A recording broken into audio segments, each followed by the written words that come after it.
Assalamualaikum warahmatullahi wabarakatuh. Salam sejahtera bagi kita semua. Perkenalkan, nama saya Siska Fitri Masari, SE MSI. Saya merupakan dosen pada Program Studi Ekonomi Islam Universitas Nahdlatul Ulama Sumatera Barat. Bidang ilmu saya ilmu ekonomi. Pada hari ini, saya akan menyampaikan tentang teknik pengajaran saya dengan menggunakan metode DIA, yaitu Delivery Interaction Assessment. Pada kesempatan ini, saya akan menjelaskan salah satu mata kuliah saya, yakni mata kuliah pengantar ekonomi mikro dengan bobot 3 SKS yang terdapat di semester 1. Adapun capaian pembelajaran mata kuliah ini adalah 1.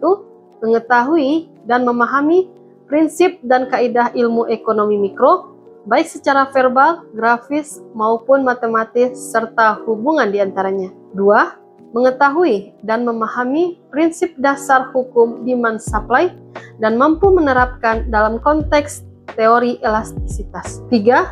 Mengetahui dan memahami seluk-beluk perilaku semua pihak yang terlibat dalam aktivitas ekonomi, baik konsumen maupun produsen. 4.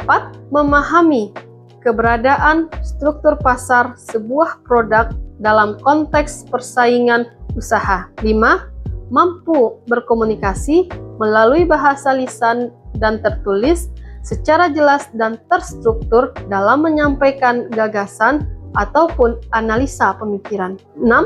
Mampu mengembangkan daya analisa dengan memanfaatkan dan mengkolaborasikan berbagai sumber referensi yang tersedia. Selanjutnya, deskripsi mata kuliah pengantar ekonomi mikro ini adalah menganalisis perilaku ekonomi individual, baik mengenai perilaku konsumen, perilaku produsen, maupun pasar. Materi pembelajaran mata kuliah pengantar ekonomi mikro adalah 1. Definisi ilmu ekonomi, sifat-sifat teori ekonomi, jenis-jenis alat analisis ekonomi. 2. Pola kegiatan perekonomian. 3. Masalah ekonomi dan sistem pengaturan perekonomian. 4. Teori permintaan penawaran dan keseimbangan pasar. 5. Elastisitas permintaan dan penawaran. 6. Aplikasi teori permintaan dan penawaran. 7. Teori perilaku konsumen, konsep utility. 8. UTS. 9. Teori perilaku konsumen, analisis kurva kepuasan sama. 10. Teori produksi dan biaya. 11. Pasar persaingan sempurna dan monopoli. 12. Pasar persaingan monopolistis dan pasar oligopoli. 13 sampai 15. Presentasi laporan permasalahan ekonomi kaitannya dengan teori ekonomi mikro. 16. UAS. Adapun sistem pembelajaran dan materi yang akan saya lakukan dalam satu semester. Di awal pertemuan, saya melakukan perkenalan, membangun keakraban dosen dan mahasiswa. Yang kedua, biasanya saya membuka diri diskusi, apapun itu bentuknya terkait perkuliahan dalam bentuk diskusi.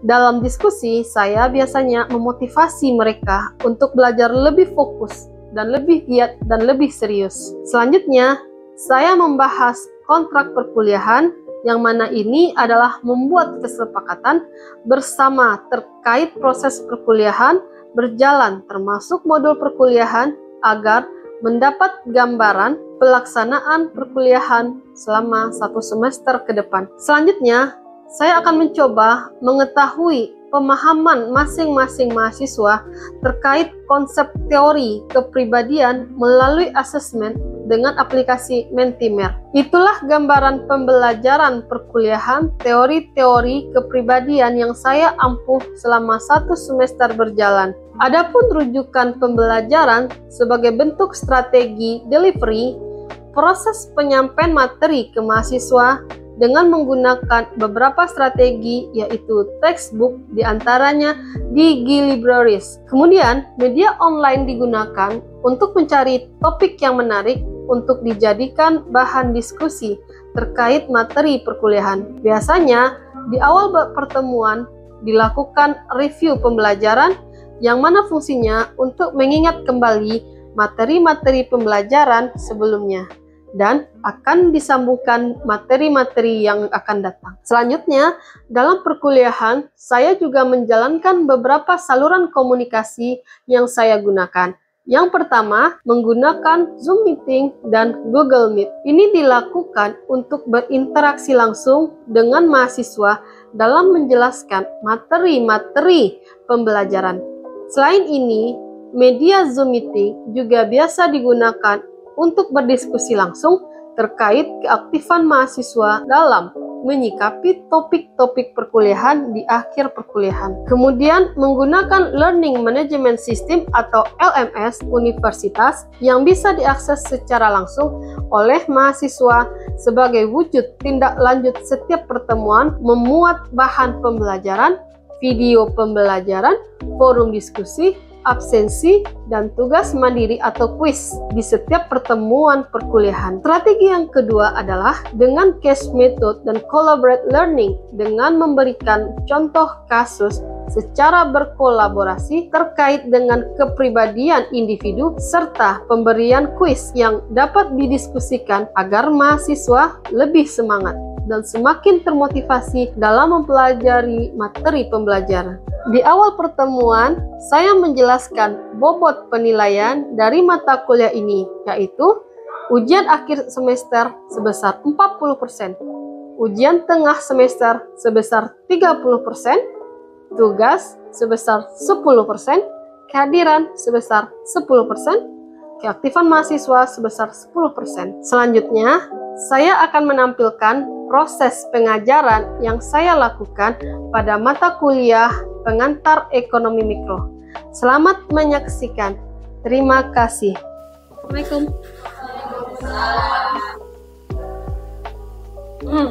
Selamat siang. Siang, Bu. Wajahnya lusuh semua nih. Belum makan siang ya? Belum. Ayo dah, nanti kita makan siang ya. Di rumah masing-masing tapi ya. Oke. Udah UTS kan ya? Ya, Bu. Oke. Gimana UTS-nya kemarin? Bu. Belajar nggak? Belajar. Kok bisa susah? Harusnya belajar tuh. Iya kan? Oke, nggak apa-apa lah ya kalau nilai UTS-nya kurang. Kan masih ada nih UAS. Diganjar lagi nih nilai UAS-nya ya. Oke. Kita langsung masuk aja ya kuliah. Sebelum saya tanya, siapa nih absen di kelas saya nih hari ini? Iqbal, Bu. Iqbal. Kenapa dia? Sakit. Oh, semoga cepat sembuh ya. Bilang sama Iqbal ya. Oke. Semangat dulu nih. Semangat. Oke, senyum dulu deh. Awali ibaratnya apa istilahnya? Awali dengan senyuman. Biar apa? Biar kita enjoy juga menikmati perkuliahan. Ya enggak? Sama kayak Saurala kalau nongki-nongki ya. Kalau senyum, masuk nggak kepalanya? Ya enggak? Nah, makanya senyum dulu sama saya. Ya. Oke, kita lanjut ya. Teori utilitas. Ini kelanjutan dari bab sebelumnya ya. Coba Saura juga buka modul yang saya berikan juga itu ya. Nih, teori utilitas. Oke, kita coba modulnya. Oke.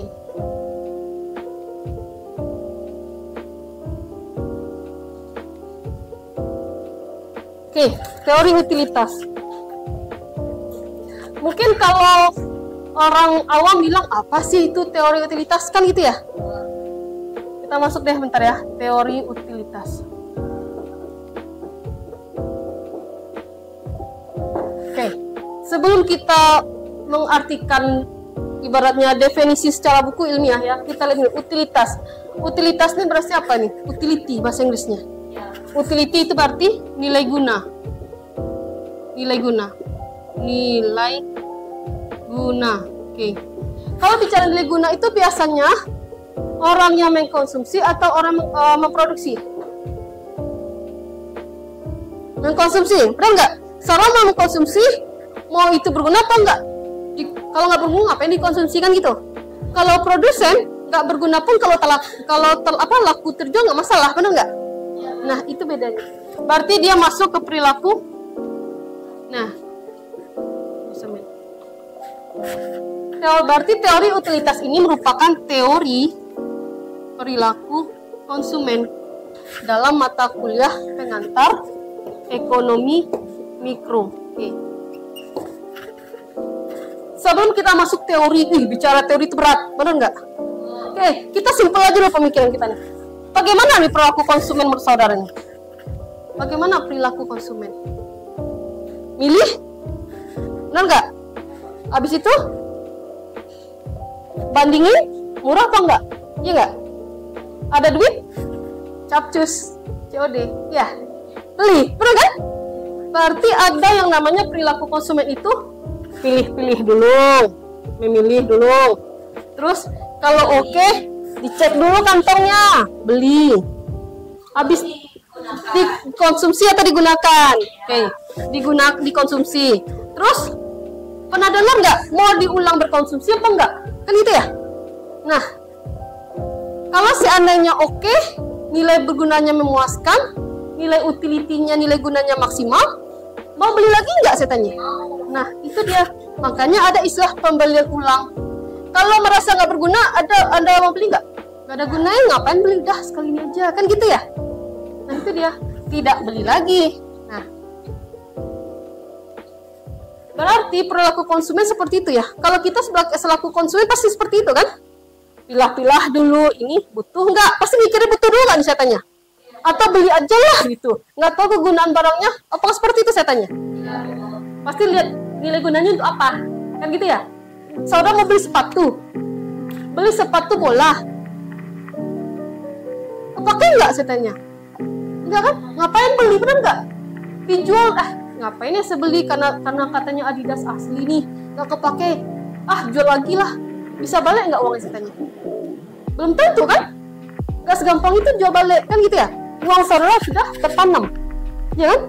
Nah, itu dia, makanya kita sebagai konsumen, anggaplah kita nih konsumen ya, pasti kita makai ini ya, pemikiran bagaimana ya berperilaku yang baik itu. Oke. Teori utilitas, berarti kelihatan ya, teori utilitas ini adalah merupakan teori perilaku konsumen. Oke. Perilaku konsumen. Selain yang namanya memilih, memberi, konsumen, ada nggak yang diperhatikan dalam membeli itu? Faktor apa, saudara, selain nilai guna? Harga. Faktor harga nih pengaruhi. Itulah sebabnya ketika harga naik pasti memberi lebih, ya nggak? Harga lebih tinggi pasti jumlah yang dibeli sedikit. Nih, sedikit. Kalau harga tuhnya turun, pasti membeli banyak, jumlah beli banyak. Nah, ya demand supply. Tapi kita bicara konsumen apa? Kita perhatikan nggak supply-nya? Ya. Kita hanya sebagai konsumen, kita hanya perhatikan demand. Kita nggak peduli orang. Kalau saudara perhatikan yang nama demand supply, kenapa sih saudara beli online? Kenapa sih nggak ke pasar raya? Ya kan? Nah, saudara yang perhatikan di saya, yang penting murah, kan gitu ya? Sama aja kok yang dijual online ada. Ngapain capek-capek ke pasar raya? Belum lagi mutar-mutar, belum lagi beli ini, beli itu. Kan gitu ya? Nah, inilah demand. Karena saudara yang perhatikan diri saudara sebagai konsumen. Nih. Di titik koordinat ini sebagai apa? P, harga. Ini Q. Kelihatan nggak? Coba saudara ya, ini kurva. Ini kurva, ini sebagai alat baca. Kenapa contoh alat baca? Saudara ada lukisan, pasti saudara bisa menjelaskan kan? Oh, lukisannya begini, ada begini. Kalau kurva bagaimana saudara bisa bacanya? Karena itu garisnya. Oke, ini garisnya. Apa yang bisa saudara jelaskan dari kurva? Kalau dari dilihat dari kurva tersebut, berarti kan sangat mempengaruhi ada harga. Nah, ya. Jika harganya naik, otomatis pembeli atau Jumlah yang akan itu. Nah, kelihatan kan dari sini. Jadi kurva itu alat bantu baca sebenarnya. Ya sama lah kalau kayak komputer ya, pasti harus adalah prakteknya, bisa menjelaskan ya kan. Oh, yang mana nih? Apa istilahnya, yang mana nih auto, yang mana ini kan kelihatan. Nah, kalau di ekonomi kita menggunakan yang namanya kurva, apalagi grafik. Nah, makanya kalau orang hanya sekedar membaca pasti lupa. Tapi kalau menggunakan bantuan ini kurva, sama grafik, Saudara bisa menjelaskan gitu. Enak sebenarnya gitu. Makanya tolong ya kalau ada kurva perhatikan baik-baik. Perhatikan, kenapa sih kayak gini gitu? Ini ada artinya loh orang buat. Kalau kayak gini gimana? Istilah kayak gini. Apa ini? Beda lagi kan? Nah, itu dia. Beda artinya. Padahal dia sama-sama nih, lurus, tapi beda arah. Nih, utility, nilai guna. Ada yang bisa nilai guna bisa diukur, bener nggak? Ada yang tidak bisa diukur, tak bisa diukur. Seperti lebih banyak, lebih sedikit, lebih sedikit, lebih banyak atau lebih sedikit. Atau yang bisa diukur dengan satuan. Saudara mau beli beras kalau lagi mahal berapa kilo ya? Satuan beras. Ini berlaku ketika barang normal, bukan barang normal, harga yang termasuk barang yang normal. Saudara akan beli nggak ketika harganya murah untuk stok? Iya nggak? Kalau garam, kalau harga turun mau beli banyak nggak? Untuk kenapa? Nggak garam pun nggak masalah ya. Kalau beras mahal, bisa ganti sama kenyang nggak sama roti makan? Nah, nilai guna kan? Nah, ada nih nilai guna diukur nih. Makanya seorang kalau mau beli sesuatu pasti nilai gunanya apa? Fungsi. Nah, fungsi. Kenyang nggak sama roti kata orang? Enggak kan? Jujur, saya kalau nggak makan nasi ya mengeretek kan. Kan kalau orang bule itu kan makan roti kenyang. Kalau saya enggak gitu. Kelihatan utility tadi, kepuasan saya. Nggak puas, kan? Ya kan nggak puas saya makan roti. Nah, disinilah utility ini, nilai guna, perilaku konsumen ujung-ujungnya apa? Memaksimalkan kepuasan. Nah, tujuan akhirnya adalah memaksimalkan kepuasan. Bicara kepuasan, ada nggak yang membatasi? Apa yang batasi? Pendapatan. Pitih. Pendapatan tidak akan terbatas. Sementara keinginan kita tidak terbatas. Nah, pendapatan inilah. Karena pendapatan terbatas, kita harus pandai-pandai. Gimana caranya kita bisa makan? Gimana caranya kita bisa beli barang kebutuhan yang lain? Ingat, kebutuhan itu ada 3 apa? Kebutuhan pangan, sandang, papan. Pangan, makanan, sandang, pakaian. Kalau saudara beli makanan semuanya, baju udah berapa tahun yang lalu udah robek-robek, puas nggak saudara nanti? Nggak nyaman. Nah, saudara kalau nggak nyaman, puas nggak?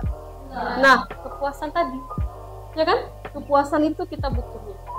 Kalau nggak ngapain kita beli kan gitu? Nah, ini dia. Makanya ya, karena pendapatan kita terbatas itu, harus ada yang namanya kombinasi barang dan jasa yang dibeli. Barang dan jasa yang dibeli. Contoh, makanan dan pakaian. Makanya ya orang bilang minimal, ada contoh ini ya, waktu saya dulu yang merantau ya. Ada uang mau makan atau mau beli tas. Kalau saya lebih suka beli makanan dulu deh gitu. Nggak perlu lah tas yang mahal-mahal. Bener nggak? Kalau saudara gimana? Ada nih pendapatan saudara nih contohnya ya. Pendapatan saudara 3 juta umpama ya. 3 jutaan. Saudara ada tas Hermes harga 2 juta. Anggap. Tinggal 1 juta. Mau nggak saudara beli? Oke, kenaikan pokok. Berarti kelihatannya di sini ya bahwa kita tuh untuk memaksimalkan kepuasan. Tunggu sebentar, saya duduk.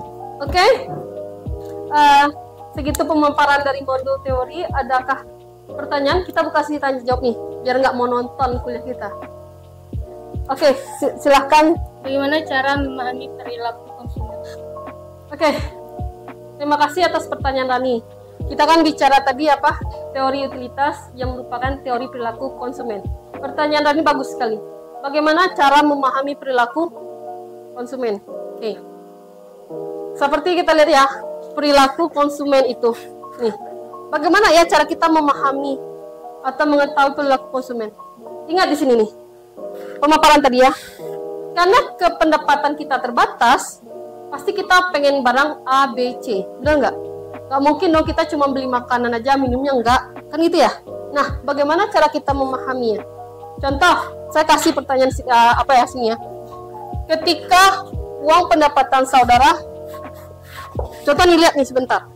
Nih, dari pemaparan, coba lihat sebentar dari modul nih. Ketika pendapatan seminggu, Pak Banu, apakah mau beli semua apel atau untuk air? Pasti enggak kan?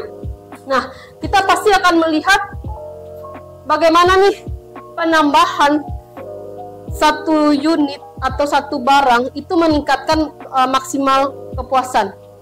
Nih, ini ada namanya utility kan? Ada namanya utility total. Ada namanya utility marginal. Kalau total kan kelihatan ya total. Contoh, saudara mau air gelas berapa banyak kan kelihatan totalnya. Tetapi bagaimana saudara bisa melihat penambahan satu gelas lagi itu bisa memaksimalkan kepuasan saudara, kan gitu ya? Nah, itu dia namanya utilitas marginal. Bagaimana penambahan meningkatkan atau meningkatkan kepuasan tadi. Karena kita pasti mengacu kepada harga, pasti kita lihat dong perbandingan harganya, ya enggak? Harga kita pikirkan gitu loh. Makanya orang kalau secara ekonom ya, para ekonom melihat perilaku konsumen itu, nih, anggap ya kita sebagai ekonom ya, dia menggunakan, kalau pikiran ekonom, dia menggunakan utility total. Nih, kalau di pihak konsumen, cara melihatnya itu adalah melihat bagaimana marginal utility satu nilai barang dibandingkan harganya. Mana nilai marginal utility-nya yang bagus? Ya kan? Contoh, atau besar, atau sama nggak saya tanya? Nah, coba menurut saudara. Nilai marginal, contoh, saudara mengkonsumsi barang A dan barang B. Pasti saudara lihat, saudara semua uang beli barang A, nggak usah aja barang B. Pasti nggak seperti itu kan? Nah, pasti saudara sebagai konsumen lihat perbandingannya. Nih. Tanda ini, besar apakah sama? Nilainya sama. Penambahan utilitas terhadap harga barang A sama dengan penambahan utilitas barang Y per harga. Itu dia. Itu cara memahami perilaku konsumen dengan menggunakan teori utilitas. Itu dia. Kalau nggak mungkin lah saudara cuman, bagaimana ya? Orang pasti melihat dong. Apa gunanya kalau menambah, kalau nggak bertambah ininya? Kepuasannya, benar nggak? Atau nggak mungkin lah semuanya dikonsumsi barang X doh. Y nggak makan, Y nggak beli, nggak mungkin kan? Konsumen itu butuh yang namanya barang itu lebih dari satu jenis, benar nggak? Itu dia. Lihat, nih, marginal utility barang X pada harga sama dengan marginal utilitas Y, barang Y terhadap harga. Dianggapkan ini dua barang. Kalau lebih, banyak lagi di hitung-hitungannya. Itu dia. Itu cara memahami secara ini ya, secara ekonominya gitu. Oke, udah puas, Rani? Oke, ada lagi nggak pertanyaan? Apakah sudah paham? Oke. Kalau sudah paham, nggak ada pertanyaan lagi, kita cukupkan sampai di sini. Oke. Mau kasih tugas ya? Oke, nanti tugasnya dikirim email aja ya. Oke. Karena sudah paham semuanya, saya kebetulan udah waktunya ya, udah time out ya. Ya, udah time out. Udah time out, belum game over. Time out ya. Kita cukupkan sampai di sini dulu ya. Mohon maaf jika ada salah kata. See you next week ya. Oke, assalamualaikum warahmatullahi wabarakatuh.